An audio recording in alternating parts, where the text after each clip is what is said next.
Hello बच्चों, स्वागत हमारे यूट्यूब चैनल फिजिक्स विद के उत्तम में। और आज हम लोग बुलियन अलजेब्रा के बारे में पढ़ने जा रहे हैं। एक नया टॉपिक है और ये लॉजिक गेट को समझने के लिए बहुत जरूरी भी है। तो बुलियन अलजेब्रा ये है क्या, इसको जरा हम लोग समझेंगे। इसके क्या नियम है और इसकी क्या थ्योरम है, ये सब कुछ जानने के बाद ही हम लोग गेट्स का जो कॉम्बिनेशन पढ़ना था वो हम लोग पढ़ेंगे। तो पहले जान लेते हैं बुलियन अलजेब्रा होती क्या है। तो बुलियन अलजेब्रा एक्चुअल में गणित का ही एक पार्ट है, यानी नई प्रकार की गणित समझ सकते हैं इसको। एक नई प्रकार की गणित है जिसका आविष्कार या इसका जो विकास है वो किया था जॉर्ज बुले नामक वैज्ञानिक ने 1854 ईस्वी में। और इसका उपयोग जो हम लोग करते हैं वो किया जाता है डिजिटल परिपथों या लॉजिक गेटों के विश्लेषण या सरलीकरण में इसका यूज करते हैं। और इसकी खास विशेषता ये है कि जो जनरल हम लोग अलजेब्रा जो पढ़ते हैं उसमें जो वेरिएबल तो बहुत सारे होते हैं और उनकी वैल्यू भी कुछ भी हो सकती है, ठीक है ना। इसमें वेरिएबल केवल दो होते हैं, 0 और 1, इसके अलावा और कोई वैल्यू नहीं होती। तो ये इसकी खास विशेषता है। तो इसके बारे में इतना आपको जानना है कि बुलियन अलजेब्रा गणित की एक प्रणाली है जिसे जॉर्ज बुले ने सन 1854 ईस्वी में विकसित किया था, ठीक है ना। यानी कैसे बुलियन जो कोई मतलब ये गणित का ही पार्ट है, ये समझो, ठीक है ना। यानी गणित ही है लेकिन ये अलग टाइप की गणित है। अभी तक जो अलजेब्रा पढ़ा है वो नहीं है, उसके इसके कुछ नियम अलग हैं, इसकी थ्योरम अलग है, वो हम लोग जानना है क्या है, वही इंपॉर्टेंट है। और इसका जो उपयोग है इस बुलियन अलजेब्रा का, उसका उपयोग हम लोग करते हैं डिजिटल परिपथों में। और जो कि डिजिटल परिपथ लॉजिक गेट ही होते हैं, इस कारण से लॉजिक गेटों विशेष तौर से इसका अध्ययन हमको पढ़ना है, ठीक है ना। इसमें करते हैं हम लोग विश्लेषण यानी एनालिसिस में करते हैं और उसके सिंप्लीफिकेशन में किया जाता है। इसकी और एक विशेषता है बुलियन अलजेब्रा जो है द्वि आधारित संख्या पद्धति, जो बाइनरी नंबर सिस्टम पर आधारित है। बाइनरी नंबर सिस्टम वाला इसमें दो केवल वेरिएबल हो, 0 और 1। बस इतनी बात आपको ध्यान रखना है कि बाइनरी नंबर सिस्टम पर ही बुलियन अलजेब्रा काम करती है। और इसका आविष्कार जॉर्ज बुले ने सन 1854 ईस्वी में किया था। तो इसके क्या नियम है वो इंपॉर्टेंट है, क्या इसमें थ्योरम यूज होती है वो इंपॉर्टेंट है। तो वो जरा समझेंगे हम लोग, उसको नोट कर लीजिए। उसके बाद इसके नियम और थ्योरम हम लोग जानते हैं।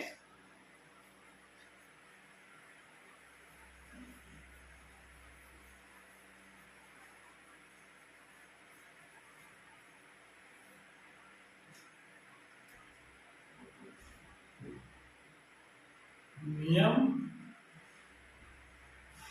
तथा प्रमेय, दो चीजें हमको इसमें जानना है। तो सबसे पहला नियम तो यह है आइडेंटिटी लॉ।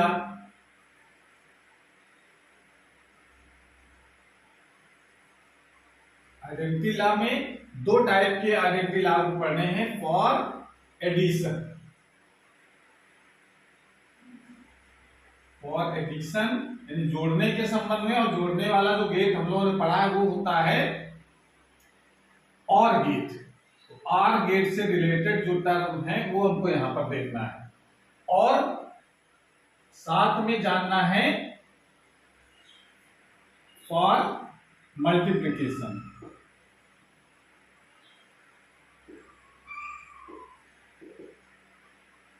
मल्टीप्लिकेशन वाला जो गेट होता है वो होता है एंड गेट।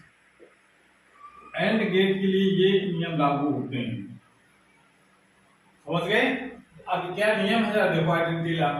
अगर a प्लस 1 लिखा है, a प्लस 0 a प्लस 0 है तो इसकी वैल्यू होती है, पहला नियम। दूसरा नियम अब इसको समझेंगे जरा। a प्लस 0 a की ये तो 0 हो गया भाई, 0 1 दो वेरिएबल होते ही हैं इसमें। अब a जो वेरिएबल है इसकी वैल्यू या तो 1 होगी या तो 0 होगी। तो अगर 1 अगर है, जैसे नियम द्वारा देखो, अगर 1 है इसका मतलब 1 प्लस 0 लिखा जाएगा। तो क्या लिखेंगे हम लोग 1, ये लोग पढ़ चुके हैं। और गेट में 1 प्लस 0 इक्वल टू 1, या फिर 0 प्लस 0 इक्वल टू 0। तो इसका मतलब ये जो पार्ट है ये ए का काम कर रहा है। तो ये अगर जो कुछ इधर है वही इधर आएगा, ये मतलब है इसका। समझ में आया। तो ये इसका पहला नियम हो गया। a प्लस 0 है तो 1, a प्लस 1 अगर है, a प्लस 1 तो इसकी वैल्यू होती है हमेशा 1। अब इसको कैसे समझेंगे हम लोग? इसका मतलब यह है कि अगर a प्लस 1, अब 1 तो चलो ये तो दे रखा है, 1 की वैल्यू 0 या 1 कोई भी हो सकती है, तो 0 प्लस 1 करेंगे तो कितना आएगा 1, और या फिर 1 प्लस 1 करेंगे तो भी 1। तो इसका मतलब है चाहे इधर a की वैल्यू कुछ भी हो, 0 या 1 कोई भी हो, लेकिन इधर क्या आएगा 1 ही आता है। तो a प्लस 1 इक्वल टू 1, ये इसका दूसरा नियम हो गया। तीसरा नियम है a प्लस a हमेशा a के बराबर होता है, यानी जो जोड़ रहे हैं, चाहे 0 प्लस 0 जोड़े तो 0 आएगा, 1 प्लस 1 करेंगे तो भी 1 आता है। तो इसका मतलब जो ऐड कर रहे हैं दोनों इक्वल तो वही इधर आ जाता है। ये इसका तीसरा नियम हो गया। चौथा नियम ये कहता है कि a प्लस a बार, अगर नियम लिखा है कहीं a प्लस a बार मतलब a लिखा हो और उसका व्युत्क्रम लिखा हो, जैसे a 1 हो गया, सपोज भाई a 1 हो सकता है, 0 हो सकता है, इसके अलावा कोई वैल्यू ले लेते हो। मान लो पहले 1 है, 1 प्लस 1 बार, 1 बार की वैल्यू कितनी होती है 1 प्लस 0 बार। 1 का बार क्या होता है 0, उसका उल्टा नॉट गेट के अनुसार, तो ये कितना हो जाएगा 1 के बराबर हो जाएगा, यानी जो इधर था वही इधर आ गया। अगर ये 0 होता ही तो इसका बार यहां लगाते, तो यहां पर कितना आता है 0 प्लस 1, 0 का बार 1 यानी 1 हो जाता है। तो इधर जो कुछ लिखा होगा, जो कुछ इधर लिखा होगा, लेकिन इसमें जो ऐड होकर के आए वो हमेशा 1 ही आता है। ये इसके एडिशन के रूल्स होते हैं, आइडेंटिटी लाइज को कहते हैं हम लोग। इसे मल्टीप्लिकेशन के भी रूल देखो, तो मल्टीप्लिकेशन के रूल देख लो, तो ये कुछ सेम वही इसमें करना है, बस ऑपरेशन चेंज हो जाएगा। पहला इसका रूल है a डॉट 0, a डॉट 0 तो 0 आएगा पहला। दूसरा a डॉट 0 तो 0, भाई 0 a की वैल्यू 1 या 0 में से कोई एक होगी, 1 0 के साथ मल्टीप्लाई अगर होगा तो उसकी वैल्यू 0 हो जाएगी। दूसरा है a डॉट 1, a डॉट 1 अगर है तो ये वैल्यू हमेशा a आती है, a डॉट 0 1, यानी आप समझ सकते हैं a की वैल्यू आप कुछ भी लिखो, 1 डॉट a की वैल्यू 1 मान ले तो 1 डॉट 1 1, 0 डॉट 1, 0 डॉट 1 क्या होगा 0, तो जो इधर आएगा वही इधर आएगा। तो इधर जो कुछ आ रहा है a इधर है तो a इधर आ जाएगा, a का मतलब 0 या 1 कुछ भी हो सकता है। तो इस प्रकार से इसको देख सकते हैं। और थर्ड इसका रूल ये है कि अगर a डॉट a यानी उसी के साथ डॉट प्रोडक्ट कराते हैं तो इसकी वैल्यू भी a आती है। 1 डॉट 1 1 आएगा, 0 डॉट 0 0 आएगा, तो इसका मतलब जो जिसका कराएंगे वही इधर आ जाएगा। फोर्थ इसका रूल ये है कि अगर हम इसका इसी जो भी वेरिएबल है इसके बार से अगर डॉट प्रोडक्ट कराते हैं, यानी उसका एंड गेट कराते एंड ऑपरेशन कराते हैं, तो इसकी वैल्यू आती है 0। भाई जो भी 1 अगर लेंगे, 1 का बार यहाँ कराएंगे तो 0, 0 से साथ मल्टीप्लाई हो तो 0 आ जाएगा, 0 है पहले से, फिर इसका इन्वर्ट रूप लेंगे 1, 0 डॉट 1 0 हो गया। तो ये इसके आइडेंटिटी के रूल हैं, आपको ध्यान रखना है। पहला नियम तो ये है, या अगर कहीं ऐसा लिखा है तो उसकी जगह हम ये लिख सकते हैं, अगर ये लिखा है तो ये लिख सकते हैं। ये भी जो है बुलियन अलजेब्रा का पहला नियम हो गया। दूसरा नियम होता है double inversion law, DOUBLE, double inversion.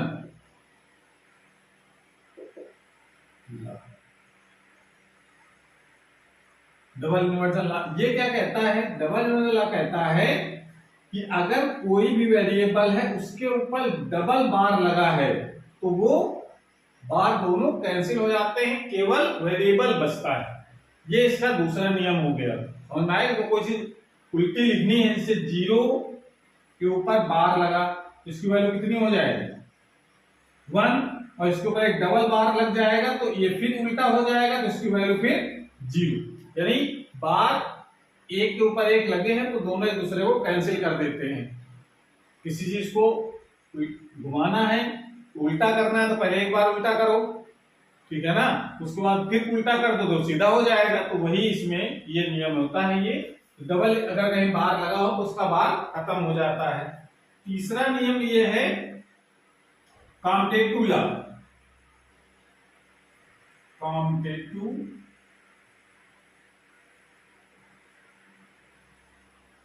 कॉम्टेटिव laws, तो कॉम्टेटिव जो लॉ होते हैं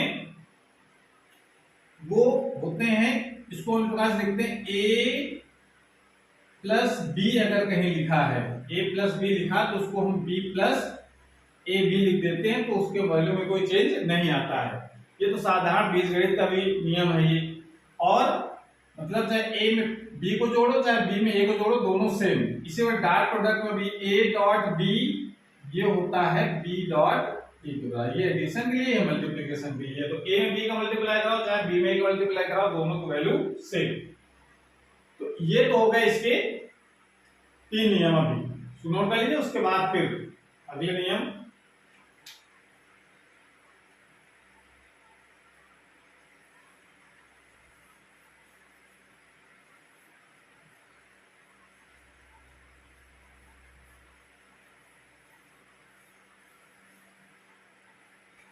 चौथा नियम है एसोसिएटिव लॉ।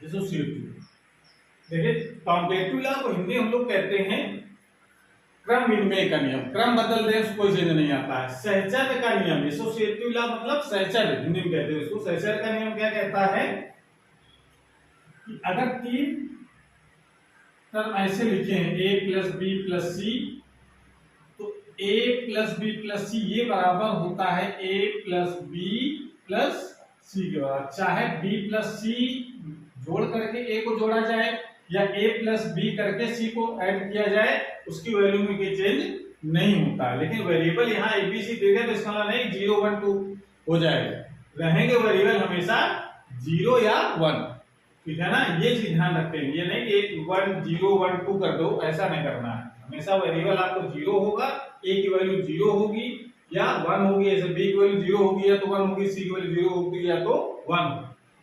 और ये तो एडिशन के लिए हो गया। मल्टीप्लिकेशन के लिए भी यही रूल फॉलो होता है, a dot b dot c is equal to a dot b और डॉट c। ये दूसरा इसका नियम है एसोसिएटिव लॉ का। मल्टीप्लिकेशन एडिशन के लिए चाहे b और c का मल्टीप्लाई करने के बाद a का मल्टीप्लाई करो, और चाहे a b का मल्टीप्लाई कर लो तब c का मल्टीप्लाई करो, इसकी वैल्यू में कोई चेंज नहीं आता है। क्लियर हुआ ये? लेकिन वैल्यू एबीसी ध्यान रखना, एबीसी की वैल्यू हमेशा 0 या 1 ही रखेंगे, इसके अलावा कोई वैल्यू नहीं आती है। और पांचवा नियम है डिस्ट्रीब्यूशन लॉ। डिस्ट्रीब्यूशन लॉ, तो डिस्ट्रीब्यूशन लॉ का मतलब A dot B plus C लिखा है तो इसको लिख सकते हैं A dot B plus A dot C. Distribute हो जाता है, ए का दोनों में मल्टीप्लाई हो जाएगा, ठीक है। ये तो साधारण बीजगणित का भी नियम ये है, ये भी साधारण बीजगणित के नियम भी लागू होते हैं वहां पर भी। और लेकिन वहां बीजगणित की वैल्यू में एबीसी की वैल्यू कुछ भी हो सकती है, लेकिन यहाँ एबीसी की वैल्यू केवल 0 और 1 ही लेता है केवल बस। और इससे कहां से इसका मल्टीप्लिकेशन, इसका उल्टा भी रूप, जहां डॉट है उसकी जगह प्लस बना दो, और जहां प्लस है वहां पर डॉट बना दो, ऐसे। अगर ऐसे कहीं लिखा है तो इसका मतलब होता है इसको चेंज कर दो, जहां डॉट है वहां प्लस और जहां प्लस है वहां डॉट, ऐसे कर दो इसको। जब प्लस है, इन डॉट था तो प्लस, प्लस है तो डॉट, डॉट है तो प्लस। यहां को इसी काम किया गया है, डॉट था तो प्लस, प्लस है तो डॉट। अगर ऐसा कहीं लिखा a plus b dot c तो उसको हम लोग a plus b dot a plus c लिख सकते हैं। ये नियम केवल बुलियन अलजेब्रा में ही लागू होता है। ये वाला नियम तो साधारण अलजेब्रा में लागू हो जाता है, लेकिन ये नियम केवल बुलियन अलजेब्रा के लिए ही है। और लास्ट बहुत इंपॉर्टेंट थ्योरम है डी मॉर्गन थ्योरम। ये बहुत इंपॉर्टेंट है। De Morgan's theorem.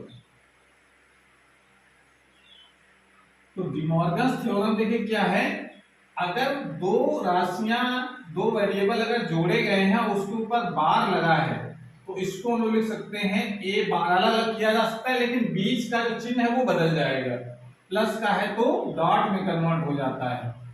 ये अगर डॉट लगा है पहले से, ए डॉट बी अगर लिखा है उसके ऊपर बार लगा हुआ है तो इसको अलग अलग करेंगे तो बीच का चिन्ह फिर बदल जाएगा, डॉट है तो प्लस का हो जाएगा। ये बहुत इंपॉर्टेंट लॉ है जिसको आपको याद रखना, डिमॉर्गन्स थ्योरम।